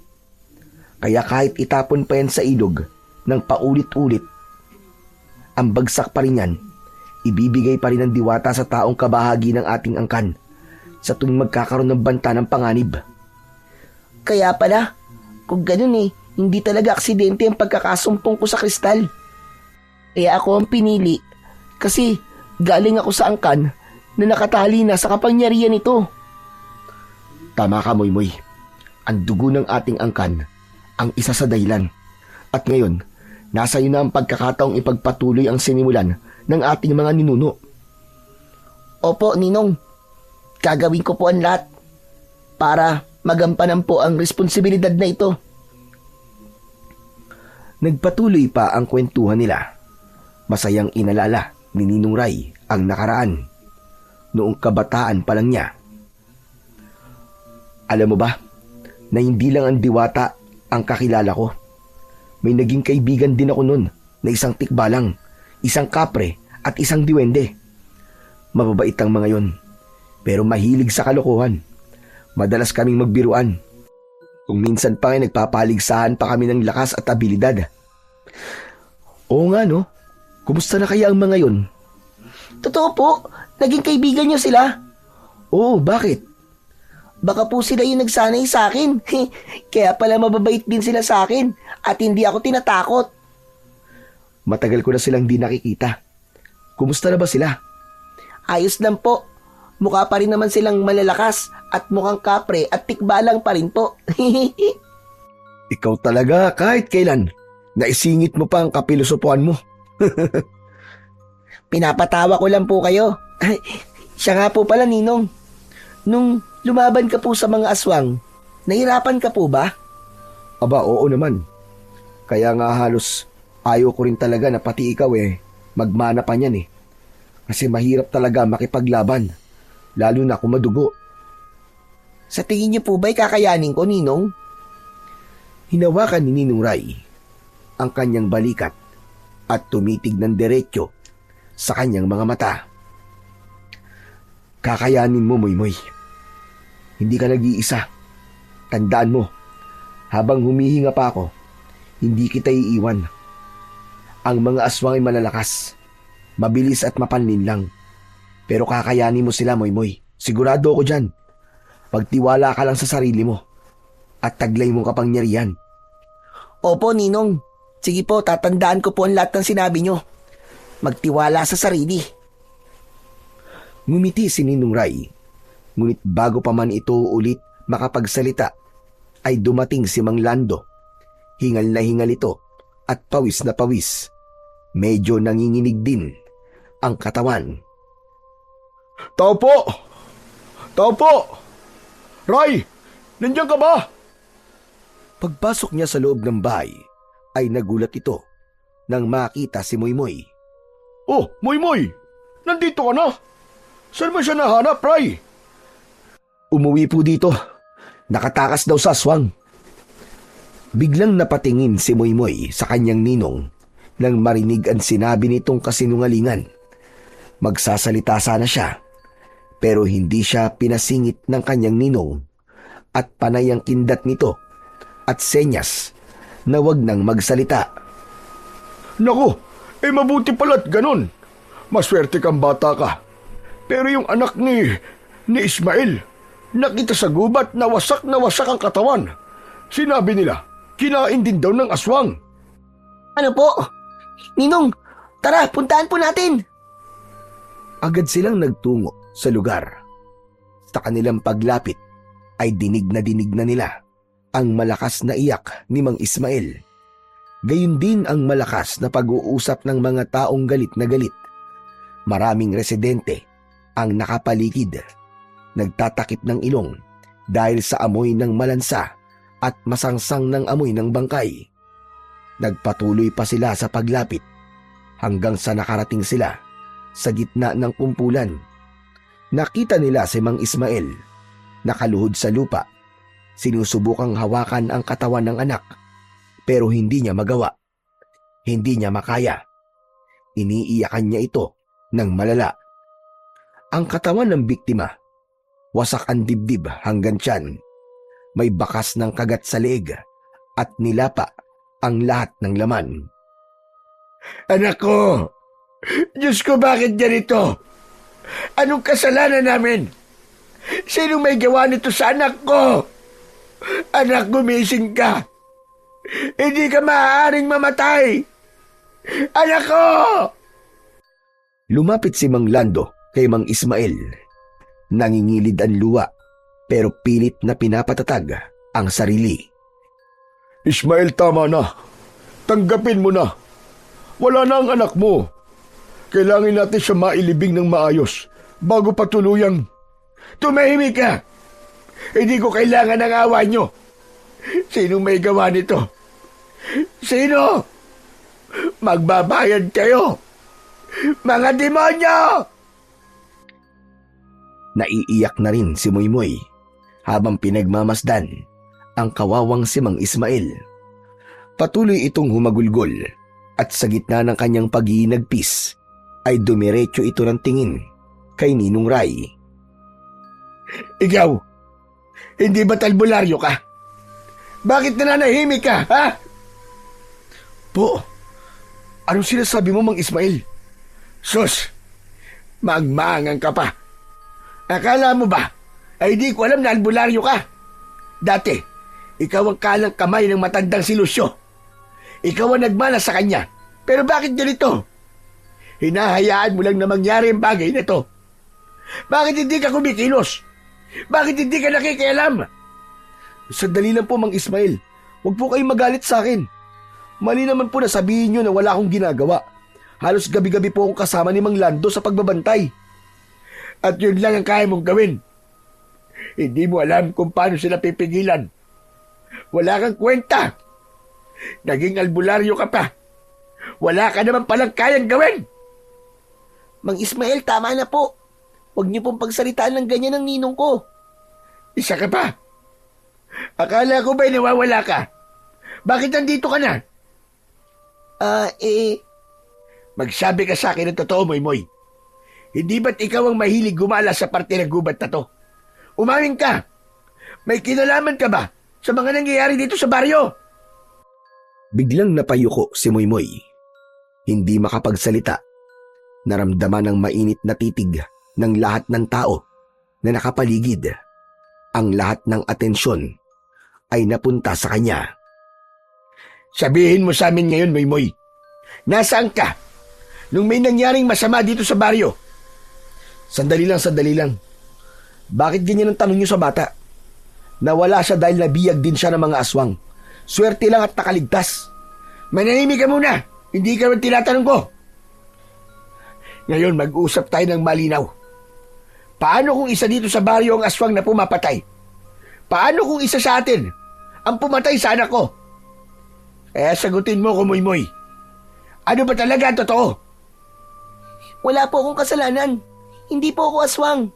At hindi po ako ang pumatay sa anak niyo, Mang Ismael. Talaga ba?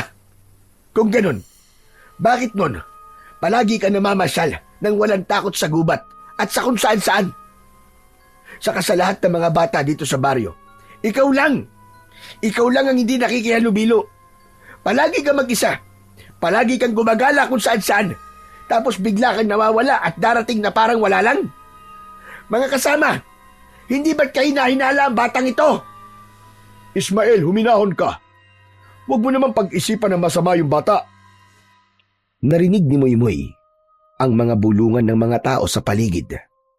Bagamat pabulong, malinaw sa kanyang pandinig ang bawat salitang binibitiwan nila.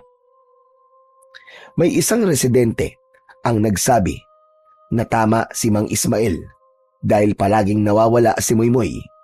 Nagsimula ng mag-ingay ang mga tao. May mga nagsabi na kailangang palayasin kung talagang siya ang may kasalanan. Napatingin si Ninong Ray kay Moymoy. Kita rin ang takot sa mga mata niya. Nag-alala siya sa maaaring gawin ng mga tao sa kanyang pamangkin. Kaya naman tumayo siya sa harap ng lahat at tinaasan ang kanyang boses. Tama na! Tama na! Natatakot na ang bata sa mga ginagawa at sinasabi nyo. Huwag kayong basta-basta ng bibintang, lalo na kung wala naman kayong ebidensya. Lahat naman tayo dito nasasaktan na. Lahat tayo natatakot. Pero hindi ibig sabihin nun na pwede na tayo magturo ng kahit na sino. Paano kung inosente siya? Si Moymoy, hindi siya isang aswang. Matagal ko na siyang kasama. Ako nag-aalaga sa kanya. Kaya alam ko ang totoo. Humina saglit ang ingay ng mga tao, pero may ilang pa ring hindi kumbinsido. Mga kababaryo, tama si Ray. Huwag naman ganyan. Ako mismo bilang kapitbahay nila, alam ko na inosente itong bata. Oo, hindi siya mahilig makilubilo sa iba. Pero mabait at magalang na bata ito. Kung siya man ay aswang, edi sana malalaman ko. Halos magkadikit lang naman ang bahay namin eh. Saka kami sana ang unang madadali niya, pero hindi. Kaya alam kong inosente siya. Makinig kayong lahat mga kababaryo. Hindi si Moymoy ang dapat niyong kamuhian. Ang tunay na kalaban ay naroon lang sa lungga niya at naghihintay ng sunod niyang biktima. Kung ipagpapatuloy niyo ang pagbibintang niyo sa sarili niyong kababaryo, mas lalo lang kayo madadala sa takot. At habang nag-aaway-away tayo dito, sila, yung mga hayop na aswang na yon, pinagtatawanan tayo. Dahil kung kailan kailangan nating magkaisa, ay saka pa tayo nagkawatak-watak. Natahimik ang karamihan. Maski si Mang Ismael ay walang nagawa, kundi ang humikbi at muling humagulgul ng iyak. Ngunit si Moymoy, ramdam pa rin ang ilang mga matang nakatitig sa kanya. Hindi tayo pwedeng maging ganito na lang palagi. Kailangan natin pagbutihin pa ang pagbabantay. Kailangan natin magkaisa. Kailangan natin tulungan ang mga sarili natin para malagpasan ang dilubyong ito. Marami ang tumango sa sinabing yun ni Mang Lando. Ilang sandali pa, nang dumating na ang mag-aayos ng bangkay, ay unti-unti na ring nagsiuwian ang mga tao sa kani-kanilang mga bahay. Kanya-kanya sila ng kumpuni. Inayos ang mga pintuang sira, nagpukpok ng ilang sarado at tali sa kanilang mga pintuan at bintana.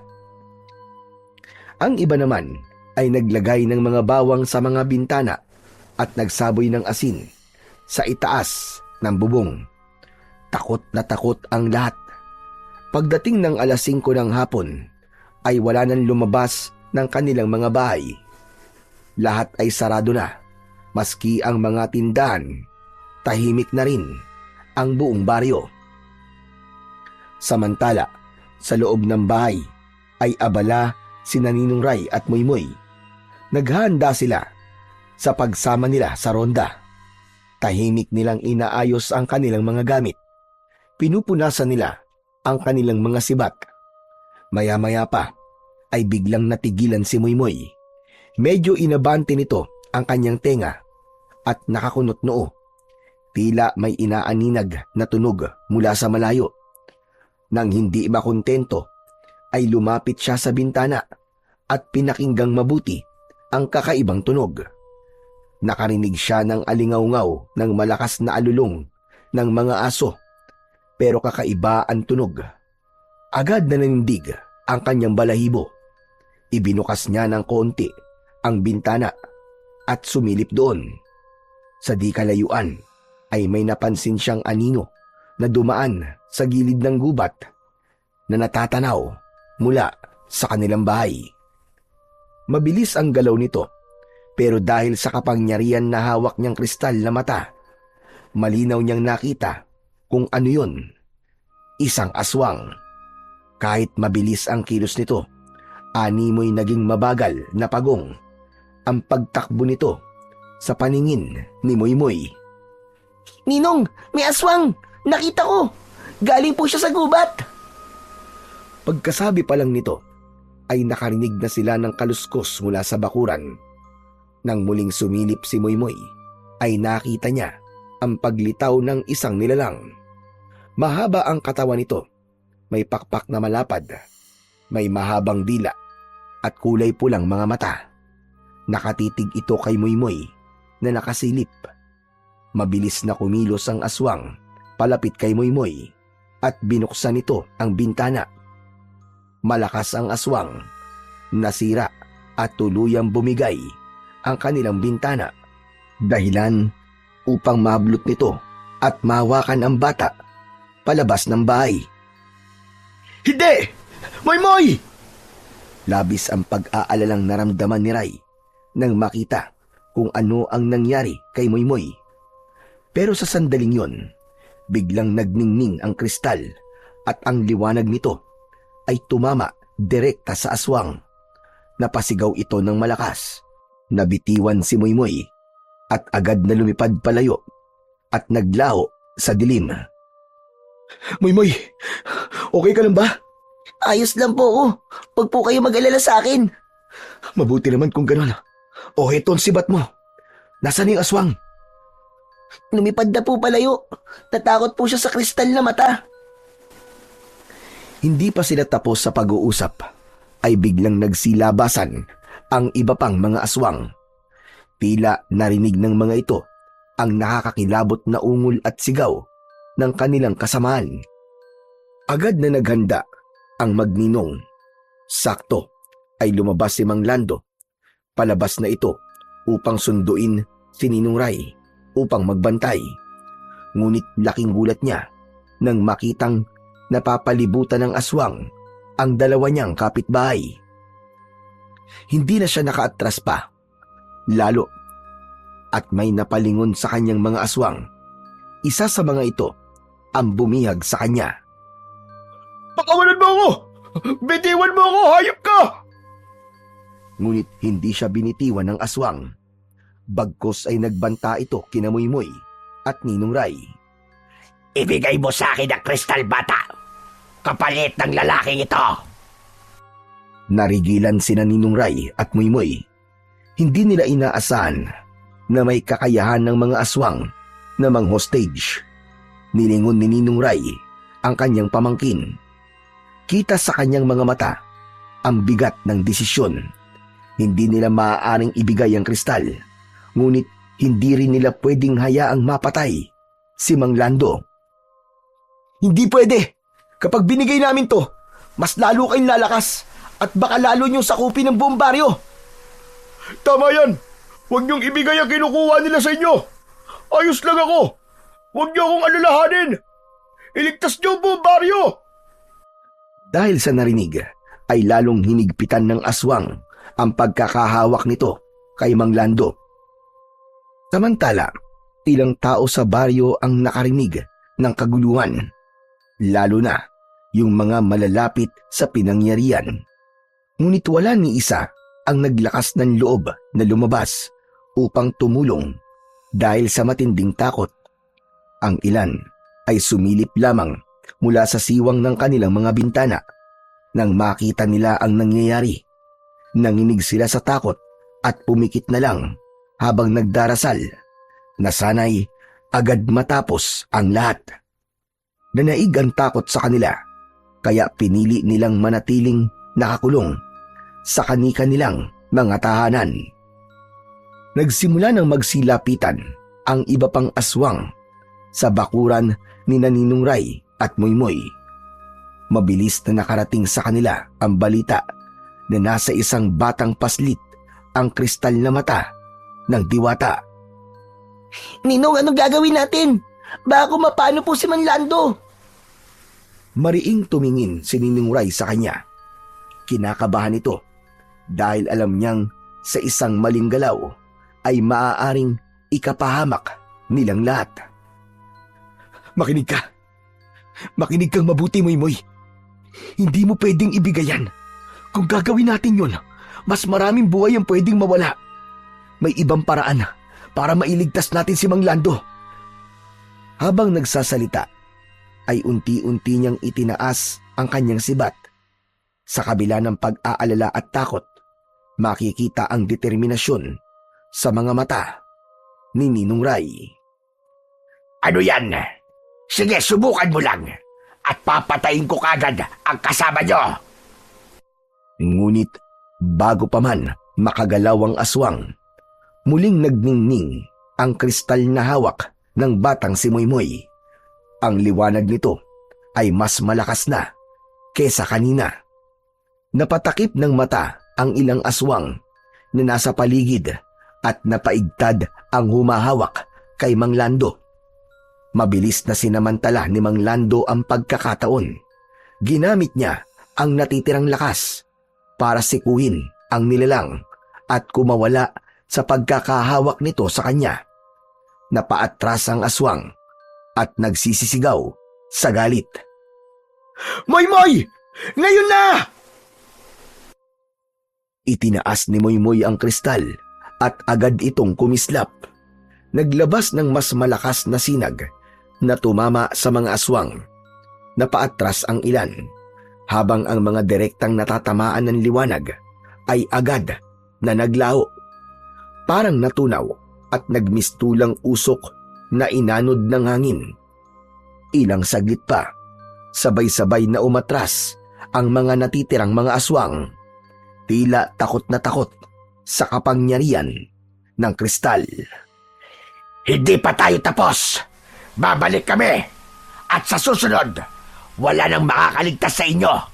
Mamamatay na kayong lahat. Isa-isang umatras ang mga aswang pabalik sa gubat. Naku, maraming salamat sa inyong dalawa. Salamat! Kung hindi dahil sa inyo, baka patay na ako ngayon. Wala po yun, Manlando.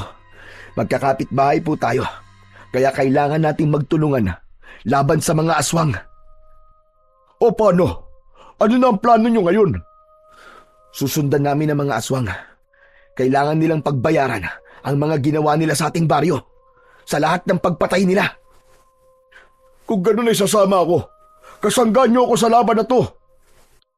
Bago sila umalis, ay napansin nilang nagbukas ng kanilang mga bahay ang kanilang mga kapitbahay.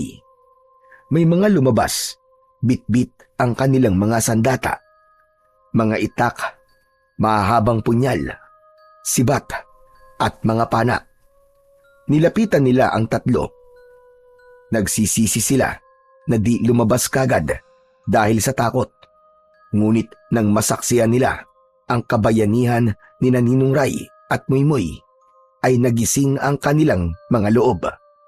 Humingi sila ng tawad at sinabi na handa na silang makiisa. Tara na po! Tumakas na po mga aswang! Baka hindi na po natin sila maabutan! Agad na naglakad ang mga tao papunta sa gubat. Ngunit nang mapansin ni Moymoy na papalayo na ang mga ito, kaagad niyang tinawag ang kanyang kaibigang Tikbalang. Dumating naman ito kagad. Kinalabit niya ang kanyang Ninong Ray at nagulat ito nang makita ang Tikbalang. Nakangiti ito sa kanya at bumati. Subalit kailangan nilang magmadali. Agad na sumakay si Moymoy sa katawan ng Tikbalang at sa isang pisap mata, biglang nawala sa paningin ng lahat ang bata. Agad na nakalayo ang dalawa. Halos hindi na naaaninag ni Ray kung gaano kabilis ang pagtakbo ng Tikbalang. Hindi nagtagal, naamoy na ni Moymoy ang masangsang na halimuyak ng dugo at laman ng aswang. Sa dulo ng kagubatan, tanaw nila ang mga aswang na tumatakbo. Nagmamadali ang mga yon na makalayo, ngunit hindi sila nakatakas. Sa isang iglap, humarang sila sa daraanan ng mga aswang. Nagulat ang mga aswang, ngunit hindi sila nagpasindak kay Moymoy. Handa din silang labanan ito, maski may hawak itong isang malakas na kapangyarihan. Unang sumugod ang isang aswang. Mabilis na lumipad patungo sa bata.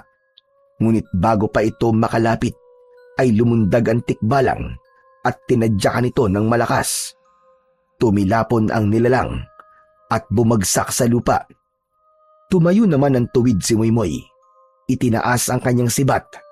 Naglabas ng liwanag ang kristal at ang buong katawan ng bata ay ginapangan ng liwanag na yun hanggang sa hawak niyang sibat. Kung ito ang kapalaran ko, tatapusin ko na kayo ngayon! Agad niyang inihampas ang sibat at tumama ito sa ulo ng isang aswang.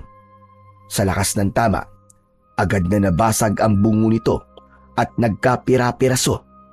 Sabay-sabay naman sumugod ang iba pang mga aswang na naroroon. Ngunit biglang nag-alab ang kapangyarihang ipinagkaloob ng diwata. Mula sa sibat ni Moymoy, sumiklab ang isang gintong apoy. Bagamat umaapoy ang sibat at kumikinang ang kristal, hindi siya nasusunog o napapaso man lang. Ito na ang inyong katapusan, mga kampo ng kadiliman! Isang aswang ang biglang sumugod mula sa itaas, ngunit mabilis na inikot ni Moymoy ang kanyang sibat. Tumama ang apoy dito at agad na nagliyab ang buong katawan ng halimaw hanggang sa maging abo. Agad namang lumingon ang bata nang naramdaman niya na may isa pang aswang na papasugod mula sa kanyang kanan.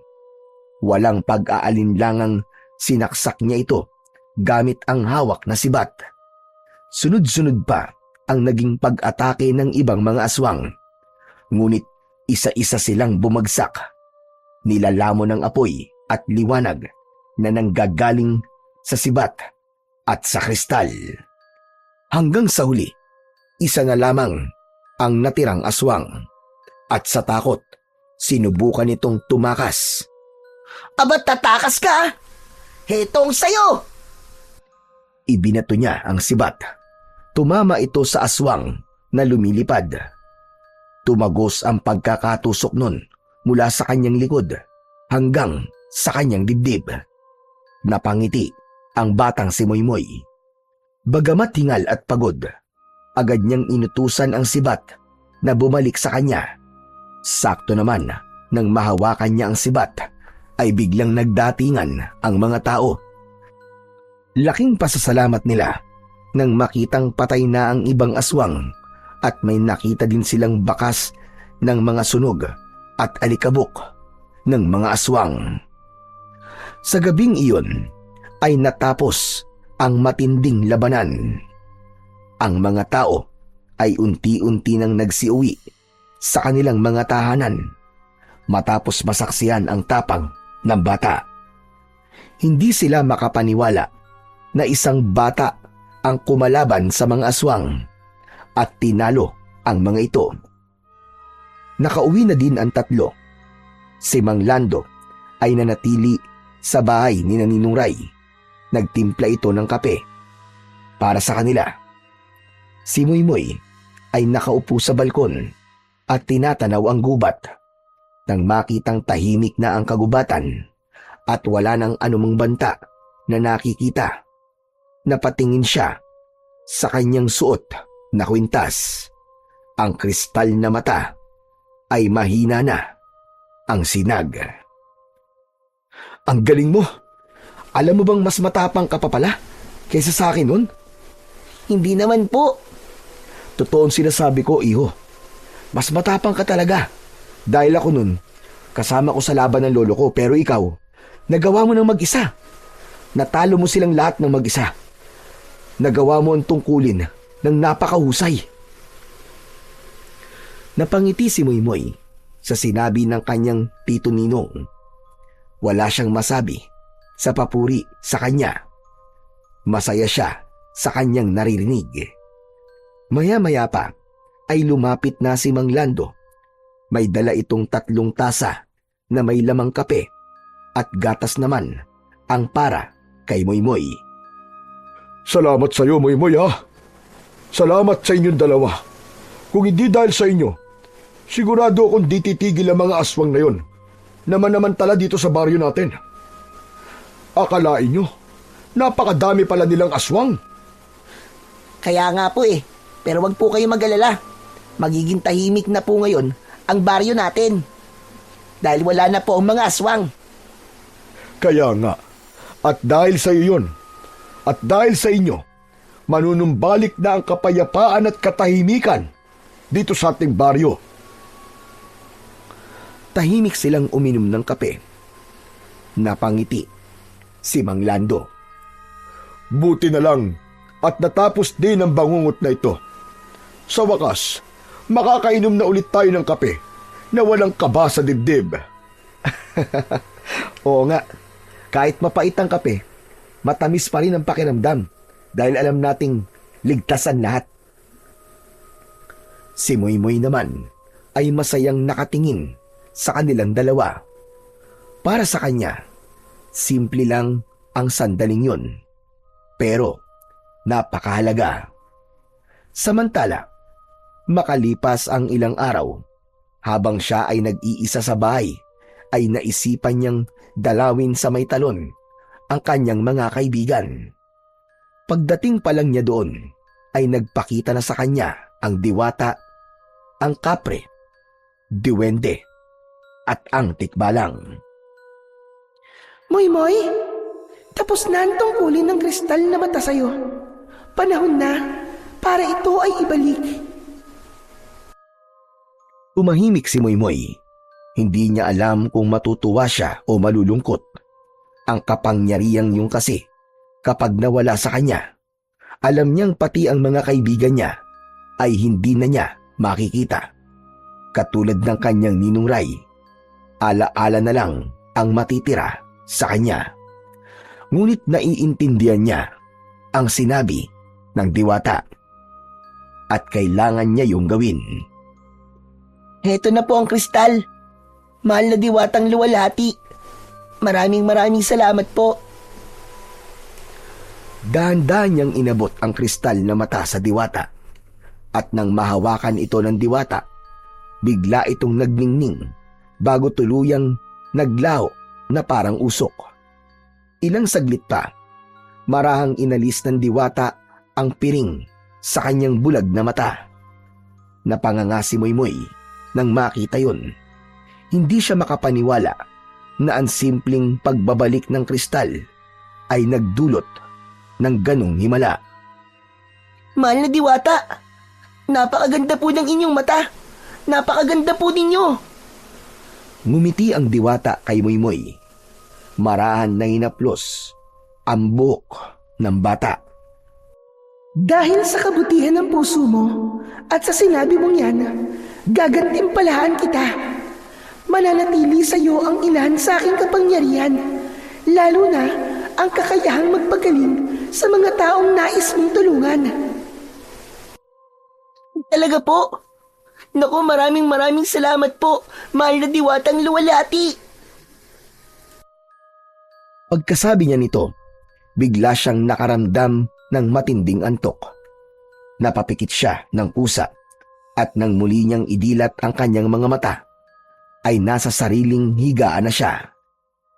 Pagkapa niya ng kanyang leeg, ay wala na sa kanya ang kanyang kwintas. Lumabas siya ng silid at nakita niya sa sala ang kanyang tito Ninong. Oh, mabuti naman at nakauwi ka na. Saan ka na naman ba galing, bata ka? Pasensya na po, Ninong. Last na po yun. Naisoli ko na po ang mata ng diwata. Agad na naunawaan ni Ninong Ray ang sinabi ng bata. Tahimik na ngumiti si Moymoy at agad na sinabi sa kanyang ninong ang gantimpalang kanyang natanggap mula sa diwata.